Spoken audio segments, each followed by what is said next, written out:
and the water thereof was dried up, and the way of the kings, that the way of the kings of the east might be prepared. For the final battle. So those waters will be dried up for the final battle. When Assyria come down to try to fight against Israel and all those different countries, they're going to have to cross over the river Euphrates. So the Most High put a spirit on this same angel to start drying up the waters. Go to Isaiah 8 and 7. Isaiah 8 and 7. Got a lot of scriptures here. Excuse me if I'm jumping, but we have a lot of scriptures, and I started a little late. So go to Revelations 8 and 7. Revelations of Isaiah. Isaiah 16 and 12. Isaiah 8 and 7. Let's go there. And we're going back to Revelations 7 after that, okay? Mm-hmm. Isaiah 8 and 7. Read that. Isaiah chapter 8 verse 7. Now therefore, behold, the Most High bringeth up upon the waters of the river. Now therefore, behold, the Most High bringeth up upon them the waters of the river, strong and many, even the king of Assyria, and all his glory. And he shall come up over all his canals, and go over all his banks. See that? So the Most High is drying up the river Euphrates for this battle we're reading of in Isaiah, the 8th chapter. And that's more proof. That's more proof that when you read some of the Old Testament prophecies, it's talking about future tense. Mm-hmm. Again, there was no time in the Old Testament that the river Euphrates dried up so that armies can go over and fight. Mm-hmm. And I'm saying this because people are looking at prophecy in Jeremiah in different areas and saying, well, that already happened. Saying things already happened without understanding that these are prophets prophesying future events. Like Isaiah prophesied that Christ would come. Who would believe the report of Christ? Was Christ there? Can someone look in Isaiah and say, well, hold up, that already happened? Okay, go to Revelations 7.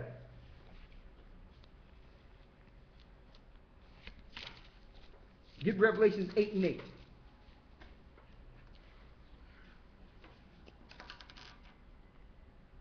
Revelations 8 and 8.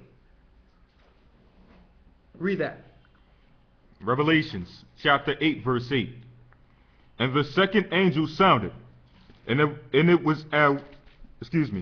second angel sounded, and as it were a great mountain burning with fire was cast into the sea, and the third part of the sea became blood. It says, and the third part of the sea became blood. The third part of the sea became blood. Now, I have a picture of the spill. And as you can see, here's the spill. And it looks like it's flowing like blood. Can you see that? It's flowing like blood. Can they see that? Tell me if they can see that. Yeah, they can see it. Mm-hmm. Bible prophecy. The sea is flowing like blood. Right? Finish reading. 8 and 8. Revelations chapter 8 verse 8.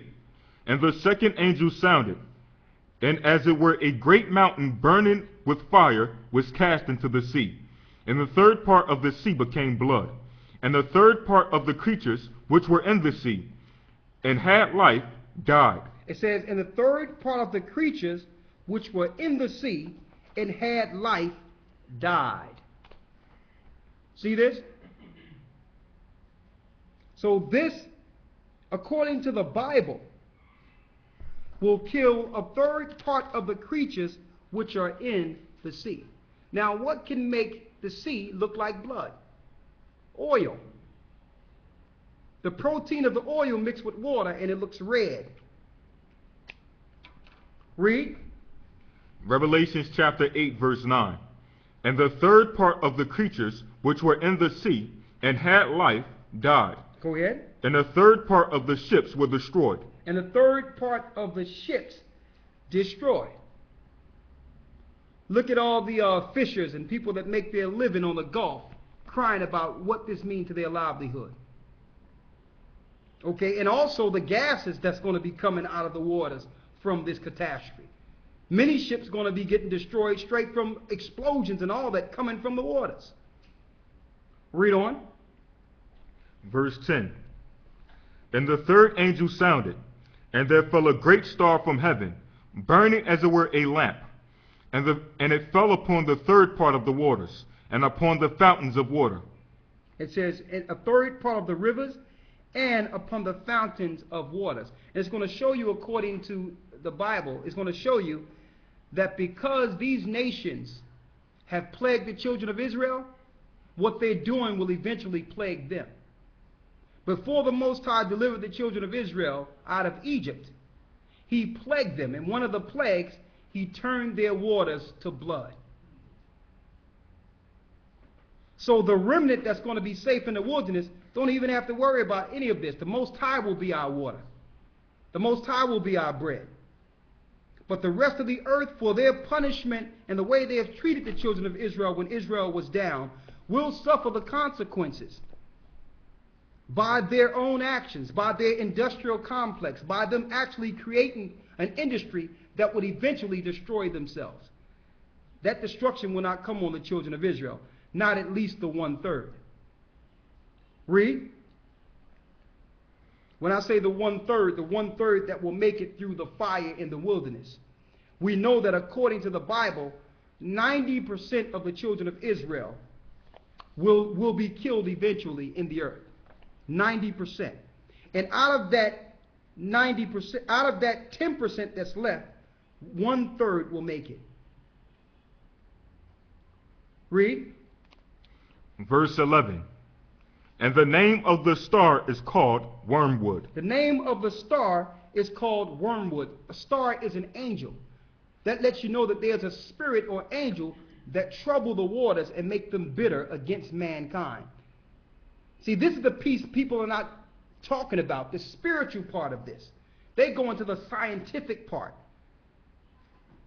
They go into the scientific part and they exclude the spiritual implication of this. Scientists can't say this is spiritual because they would have to renounce science and say that, you know what, this is Bible prophecy.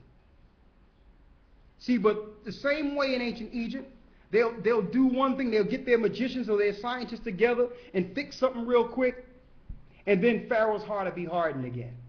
Oh, it wasn't the God. It was okay. And then the Most High do something else to him. He's going to keep on doing this until they acknowledge a higher. Until they acknowledge that it's his power that's bringing this. Finish reading. Revelations chapter 8 verse 11. Go ahead. And the name of the star is called Wormwood. And the third part of the waters became wormwood. And many men died of the waters. And many men died of the what?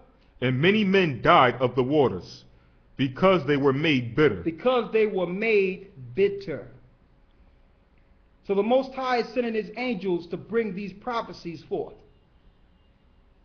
Okay? The children of Israel, those that are following Christ, will escape these perils. But we will as a nation go through them. We will as a nation go through them. And it's no coincidence that this oil spill is right off the Gulf of America. That this thing is happening right there in that same land. Babylon the Great is fallen. It's fallen. It's fallen. All these things are going to start there first because that's the light of the world. Everyone look at America. But when everybody see that country burning, and I'll tell you this, when the destruction and the nukes and all that do hit the country, imagine not only the land on fire, but the waters on fire due to the pollution. This is the future of America. This is the future. What verse you left off? Verse 12. Okay, I need you to go to Revelation 16 and 3. and read down to 6. We have a lot of precepts. I'm sorry I can't hit all of these, but I'm going to go through as many as we can before I get back to the article. Revelation 16 and 3 down through 6. Read it. Revelations chapter 16 verse 3. And the second angel poured out his vial upon the sea. And the second angel poured out his vial